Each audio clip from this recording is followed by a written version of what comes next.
Men, let me tell you something straight. Wars don't start when the first shot is fired. Wars start when cowards in suits make bad deals, when weak men pretend that enemies can be reasoned with, and when good men sit back and watch their nation get sold off to the highest bidder. I saw it after we crushed Hitler, and damn it, I see it happening again today. Back in '45, I didn't celebrate victory the way some folks did. Sure, we knocked the hell out of the Nazis, but I looked east, and what did I see? The Red Army, sitting there like a pack of wolves, waiting for their turn. Stalin wasn't our friend. He was just another dictator biding his time. I warned those pencil pushers in Washington, but did they listen? No. They thought we could just shake hands, split Europe in half, and call it a day. Hell, they even let the Soviets roll right into Berlin, setting up shop in Eastern Europe like it was theirs by birthright. And guess what? We paid for that mistake for the next 50 years. What I warned and what happened, I told them.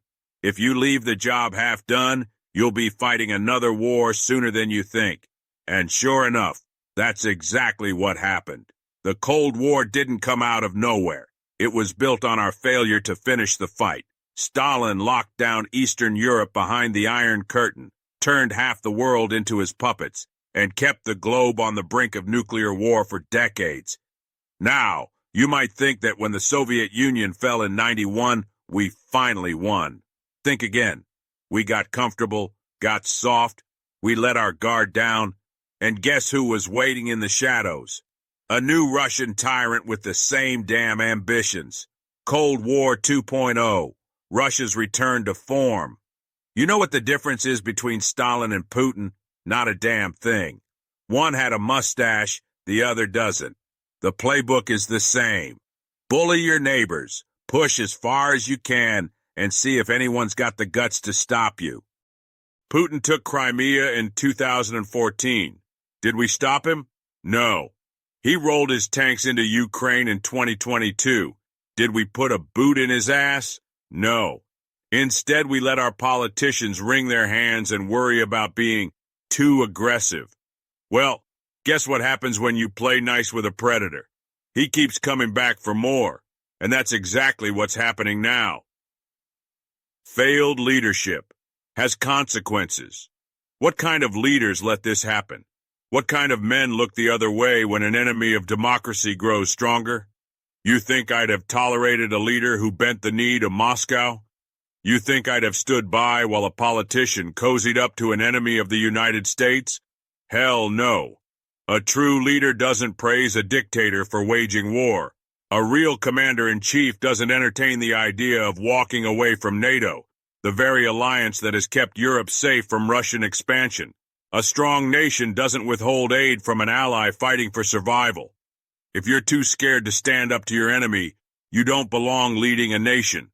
If you're too compromised to defend democracy, you don't deserve the rank of commander-in-chief. And if you bow to a dictator while calling yourself a patriot, then you might as well be wearing his uniform instead of ours. What needs to be done? Now, if you want to win a war, you have to be willing to fight.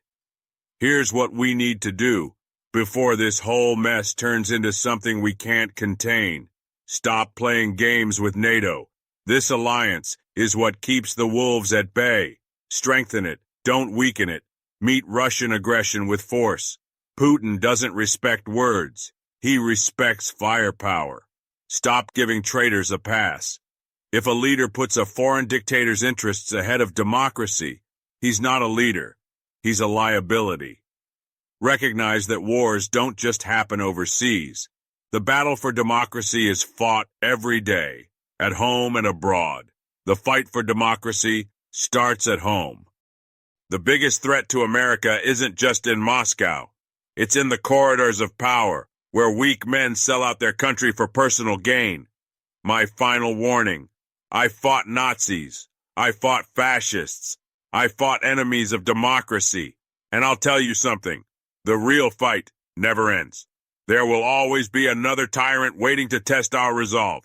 There will always be another weak-willed politician ready to let him. and there will always be those who think we can just sit back and hope for the best. I'll tell you right now, hope isn't a strategy. Strength is. We can either act now, or we can watch history repeat itself. The choice is ours. Now get out there and do what needs to be done.